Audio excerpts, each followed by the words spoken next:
chasser revient.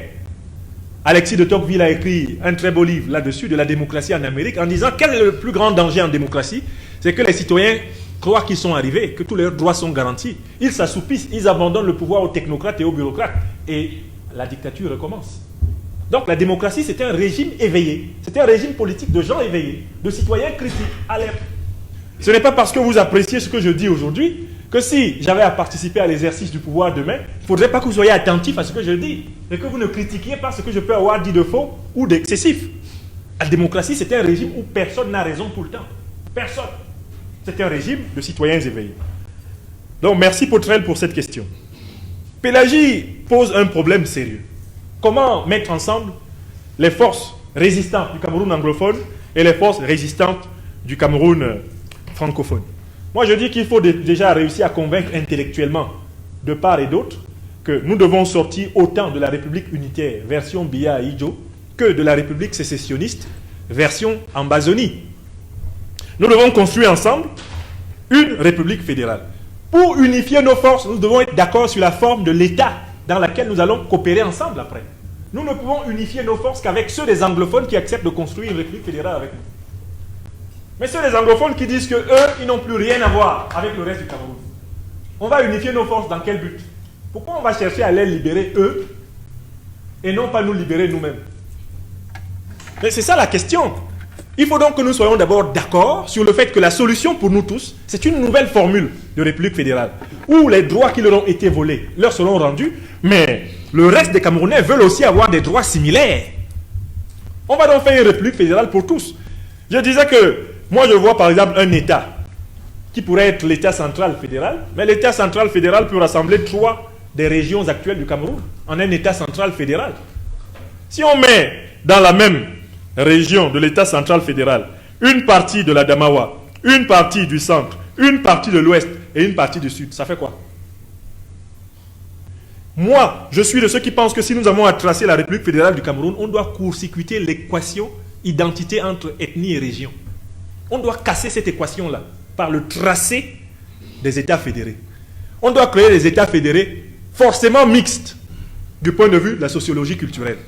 On doit éviter les États fédérés monoculturels, mono-ethniques. Par conséquent, les anglophones ne peuvent pas nous dire que le fédéralisme ne peut pas nous profiter à tous et qu'eux, on doit leur donner leur État et quant à nous, ne pas transformer notre État. Donc, à mon avis, il y a un premier point. Ceux des anglophones avec lesquels nous devons unifier immédiatement nos forces, ce sont ceux qui veulent une république fédérale. Une fois que nous avons identifié ces forces-là, nous devons mener exactement le même combat. Et le leader de ce combat pour la transition vers une nouvelle république, avec la possibilité de penser une république fédérale, c'est le président Maurice Kamto. Ils n'auront pas de mal à reconnaître que, de ce point de vue, il est le mieux placé aujourd'hui pour fédérer les forces qui pensent de cette façon, afin que nous construisions la transition. J'insiste aussi pour dire que le président Kamto est parfaitement conscient que dans les conditions où il a été élu le 7 octobre 2018, s'il doit sortir et qu'une transition, en tout cas que le régime Biya doit tomber, il sera obligé d'accepter de remettre, probablement avant le terme de ce qui devait être son mandat, si Biya avait accepté la défaite, il sera obligé de remettre le mandat en jeu. On ne peut pas aller dans une formule où si le président Kamto sortait maintenant, il prendrait les 6 ans qui restent jusqu'en 2000. Je ne suis pas sûr que le président Kamto ait cette perception limitée du problème. Les anglophones n'ont pas participé à l'élection présidentielle. Leur région était déserte. Donc le président, quand il sort, sa légitimité va venir du fait qu'il va dire « J'organise une transition politique et je vais rejouer mon mandat à court terme. » Au bout de 2 ou 3 ans, on peut rejouer le mandat, réorganiser les élections. Les différents partis vont sérieusement. Après avoir refait une nouvelle constitution, s'être entendu et on rassemble le Cameroun. Donc je ne pense pas que le président Kamto ait dans son entendement l'idée que, dans les conditions difficiles où il a battu Biya le 7 octobre, lui il sorte et qu'il ne veuille pas mettre de l'eau dans son vin. Non, je ne crois pas. C'est dans notre intérêt à tous, à nous battre pour que le président sorte. Pour que le président soit au cœur de l'organisation de la transition. Moi je dis souvent du président Kamto qu'il est le Camerounais que l'histoire a choisi pour nous donner un état de droit. Un état de droit. Ça tombe bien, c'est un professeur de droit public, un des plus grands experts en droit public au monde, reconnu internationalement, c'est Jean-Yves Le Drian même qui le disait l'autre jour. Quand il va sortir là, on va avoir un projet de constitution fédérale du Cameroun exemplaire. Avec lui et des gens qui, autour de lui, nous efforçons de penser. Et dans ces conditions, une transition que les Camerounais mettraient maintenant en place, après la chute du régime Biya, serait forcément une période intermédiaire avant de véritables nouvelles élections inclusives, consensuelles, permettant de rassembler le Cameroun. Donc ma vision est la suivante, et j'insiste là-dessus auprès de Pélagie Youmbi que je remercie.